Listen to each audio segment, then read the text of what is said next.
প্রিয় দর্শক, আজকে যাচ্ছি জোলাইবাড়ি, দক্ষিণ ত্রিপুরা জেলার আরো একটি সমৃদ্ধ খুব সুন্দর গ্রাম, যেখানে রয়েছে একটা বিশাল বড় মার্কেট। আজকে সাপ্তাহিক বাজার বার। সামনে সাইনবোর্ড দেখতে পাচ্ছেন জোলাইবাড়ি, আরো 15 কিলোমিটার দূরে রয়েছে। আমি যাচ্ছি এখন 108 ন্যাশনাল হাইওয়ে ধরে জর্জরি হয়ে লেফট টার্ন করে যাচ্ছে জোলাইবাড়ি। এই নতুন হাইওয়েটি বিলোনিয়ার সঙ্গে জোলাইবাড়ির কানেক্টিভিটি খুবই সহজতর করেছে। জোলাইবাড়ি বাজারে সবজির দাম এবং জোলাইবাড়ির আশেপাশে বিভিন্ন প্রসিদ্ধ স্থানগুলোকে আজকে দেখাবো আপনাদের, বিশেষ করে পিলাগ এবং কলসিমুখ সে জায়গাগুলো।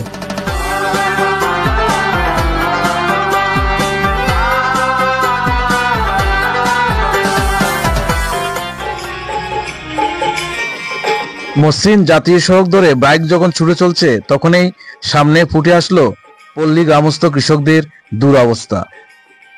অকাল বর্ষণ এবং ঘন বৃষ্টির ফলে কৃষকরা ওদের মাঠ থেকে ধান এখনো ঘরে তুলতে পারেননি। সে দৃশ্য দেখছেন জাতীয় সড়কে। কৃষক শেষ সম্বলটুকু শুকিয়ে নেওয়ার জন্য ব্যস্ত রয়েছেন। সবাই ব্যস্ত রয়েছেন ভিজা ধান এবং ভিজা খড়কে শুকানোর জন্য, কারণ এটাই কৃষকদের সারা বছরের সম্বল।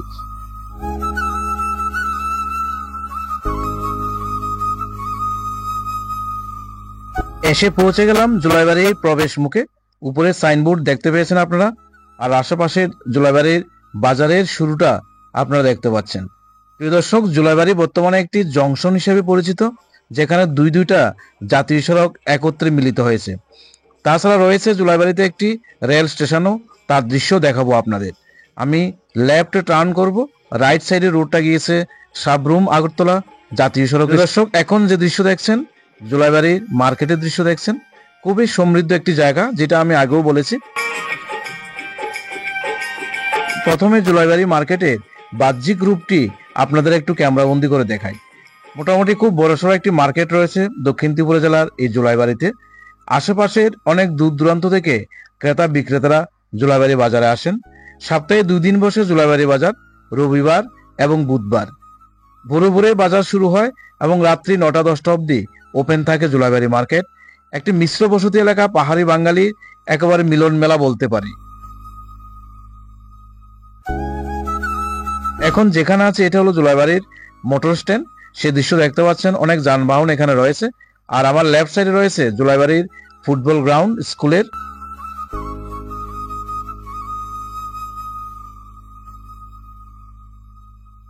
আমি এখন উপর দিয়ে এই পাহাড়টা বেয়ে জোলাইবাড়ি মার্কেটের উদ্দেশ্যে যাব। আমার লেফট সাইডে রয়েছে জোলাইবাড়ি এইচএস স্কুল, আর সামনে দেখতে পাচ্ছেন জোলাইবাড়ি গার্লস এইচএস স্কুল।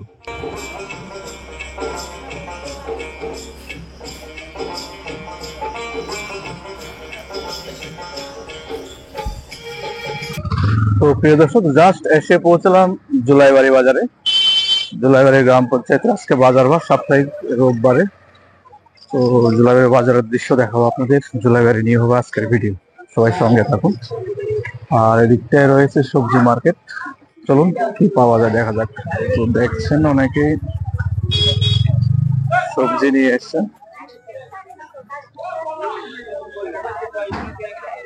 আনারস কত করে জোড়া?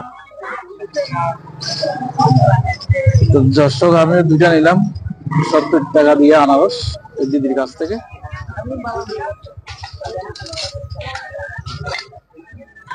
সামনে শেড ঘরে রয়েছে, দেখছেন বাঁশের। এটি কত? 80 টাকা দিয়ে না? এটি কি বাঁশ? কি বাঁশের? আর সামনে রয়েছে মৎস্য মার্কেট, সেই দৃশ্য দেখছেন।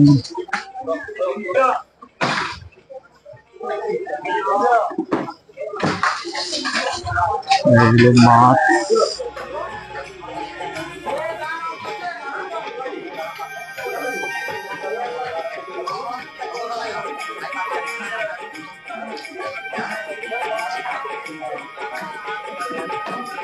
কত হয়ে যাবো? 350 টাকা করে গ্লাস কাপ। ব্রিকেট কত করে? 250 টাকা করে। আর এদিকটা রয়েছে মাংসের মার্কেট, 400। মাছের মার্কেটটা দেখছেন, এদিকটা চিকেন, শুকনো মাছ। সামনে যেটা হয়েছে মাল্টি মার্কেট কমপ্লেক্স জুলাইবাড়ি, দক্ষিণ ত্রিপুরা আহ্বান মার্কেটটা। ওইটার ভিতরে রয়েছে মেইন সবজি মার্কেটটা। চলো সবজি মার্কেটটা দেখাবো।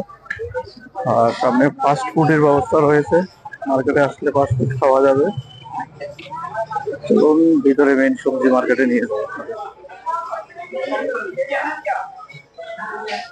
কত করে আপনি? 100। আর এর শসা 80 টাকা। এগুলি ঝিঙ্গা 120, কাঁচা লঙ্কা এটাই। পাইকারি 120 টাকা করে। এখানে আর থেকে কিনা আপনাদের? আমি ঝিঙ্গা নিলাম, 120 টাকা করে কেজি।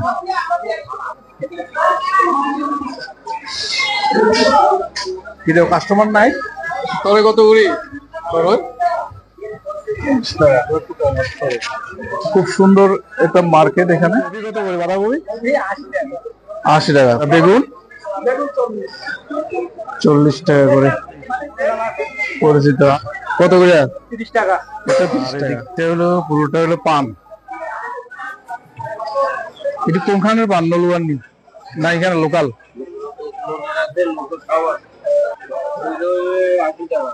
এটা 80।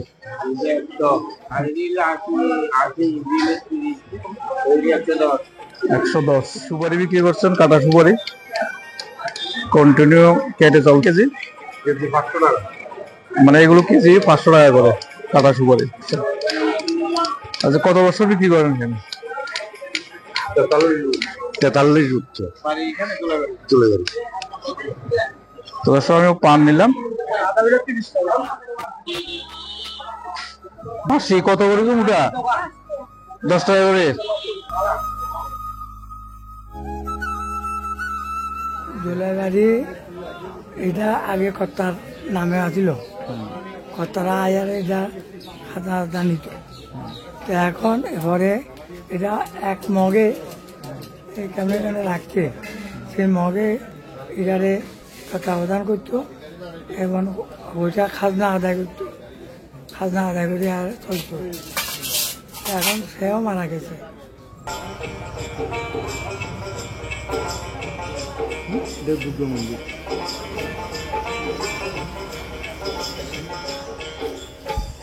জুলাইবাড়ির সুন্দর গ্রামীণ দৃশ্য দেখতে দেখতে চলে যাচ্ছি জুলাইবাড়ির শ্রী শ্রী রামকৃষ্ণ সেবা সদনের উদ্দেশ্যে।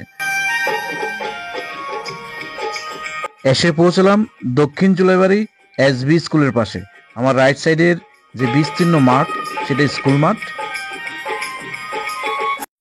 এখন দেখছেন জুলাইবাড়ির শ্রী শ্রী রামকৃষ্ণ সেবা সদনের দৃশ্য। চলুন ভিতরে নিয়ে যাই, পুরো দৃশ্যটাই আপনাদের ক্যামেরাবন্দি করে দেখাই।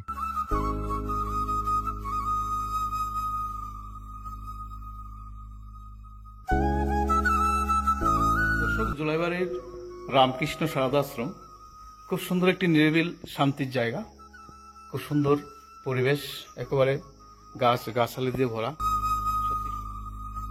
জুলাইবাড়িতে একটি অতি প্রাচীন হাসপাতাল রয়েছে, সেই হাসপাতালের সামনে এখন আছি।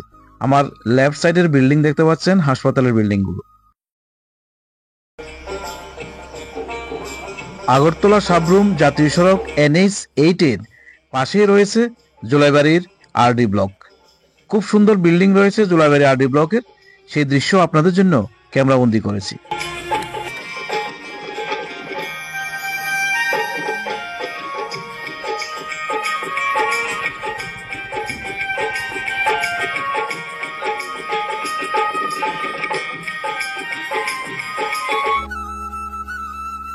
জুলাইবাড়ির মুহুরী নদীর পাশে উর্বর ভূমিতে বিস্তীর্ণ এলাকা কৃষকদের সবজির মাঠ দেখতে পাচ্ছেন, যেখানে বিভিন্ন রকমের সবজি রয়েছে।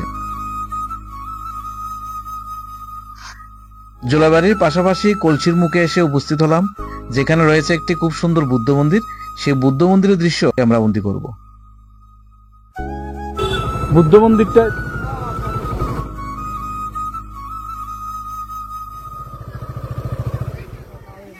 মন্দিরের মেইন রাস্তা কোনটা এটা নেই?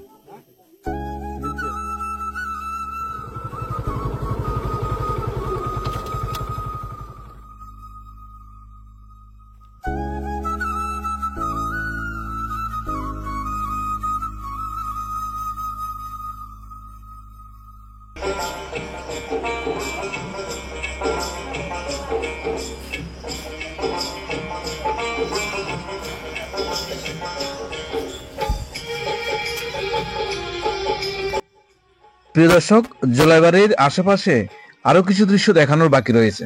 সবাই সঙ্গে থাকুন, শেষ অবধি ভিডিওটা দেখতে থাকুন। এখন নিয়ে যাব আপনাদের জোলাইবাড়ি রেল স্টেশন। এরপর জোলাইবাড়ি রেল স্টেশনের পাশে রয়েছে ত্রিপুরার একটি অতি প্রাচীন ঐতিহাসিক জায়গা পিলাক। সেই পিলাকের কিছু দৃশ্য আপনাদের জন্য ক্যামেরাবন্দি করব। সবাই সঙ্গে থাকুন। এই হলো জোলাইবাড়ির জংশন, যেখানে আগরতলা সাবরুম জাতীয় সড়ক NH8 এবং বিলোনিয়া জোলাইবাড়ি জাতীয় সড়ক 108-এ এসে মিলিত হয়েছে। দুই জাতীয় সড়কের মিলনস্থলে রয়েছে খুব সুন্দর একটি সৎসঙ্গ কেন্দ্র, তার দৃশ্য দেখতে পাচ্ছেন। এখন আমি আছি জোলাইবাড়ি রেল স্টেশনে। দেখতে পাচ্ছেন অনেক মানুষ। দক্ষিণ ত্রিপুরা জেলার বিলোনিয়া টু সাবরুম যাওয়ার পথে বিলোনিয়ার পরেই জোলাইবাড়ি রেল স্টেশনটি আসে। প্রিয় দর্শক, চলুন বাইরের দিক থেকে এই রেল স্টেশনের কিছু দৃশ্য আপনাদের দেখাই। জোলাইবাড়ি রেল স্টেশনের কাছাকাছি রয়েছে ত্রিপুরার সে ঐতিহাসিক জায়গা পিলাক। প্রিয় দর্শক, আমি এখন পিলাক এসে পৌঁছে গেছি, সে দৃশ্য দেখতে পাচ্ছেন। সামনে দেখছেন I love Pilak selfie stand, অর্থাৎ এসে গেছে আজকের পিলাক গ্রামে। সামনে পিলাক বাজার আর রাইট সাইডে রয়েছে সে পিলাকের সংরক্ষিত জায়গা। চলুন ভিতরে নিয়ে যাই আপনাদের।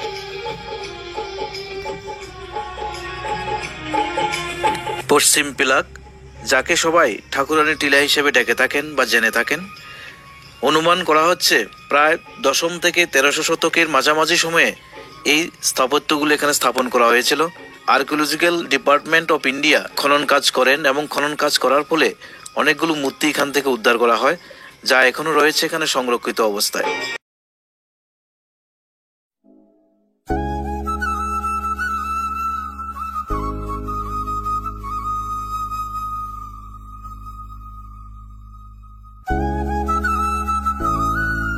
এটাকে ইন্ডিয়া গভর্নমেন্ট এনসিয়েন্ট মনুমেন্ট এলাকা হিসেবে স্বীকৃতি দিয়েছে। এটা অ্যাকচুয়ালি আমরা এটাকে এখনো আমরা গ্রামের মানুষেরা এটাকে বুড়ির বাড়ি বা বুড়ির টিলা বলে। আচ্ছা, বুড়ির বাড়ি বা বুড়ির টিলা এই কারণে বলা হয়, এটা নাকি আগে একটা টিলা ছিল, মাটির টিলা। টিলাটার উপরে একটা বুড়ি থাকতো, ওই জন্য এটা পুরানো হিসাবে এটা বুড়ির বাড়ি বলা হয়। আমিও শুনেছি এটা নাকি জল গড়িয়ে যাওয়ার পরে ওয়ালের কিছু অংশ দেখা যাচ্ছিল। তো তখনকার যিনি সুপারিনটেন্ডেন্ট ছিলেন উনি বললেন যে জায়গাটা কার, ওনার সাথে কথাবার্তা বলে নাও, বলে এটা একোয়ার করে তারপরে খোদাই আরম্ভ করো। আর খোদাই পরে যেটা বেরোলো আপনাদের চোখের সামনে। আর এই বড় মূর্তিটা নাকি বুদ্ধের একটা রূপ, অবলোকিতেশ্বর। জোলাইবাড়ি নিয়ে আজকের ভিডিও এই পর্যন্ত। এতক্ষণ পাশে থাকার জন্য সবাইকে অসংখ্য ধন্যবাদ জানাচ্ছি। সবাই ভালো থাকবেন, সুস্থ থাকবেন।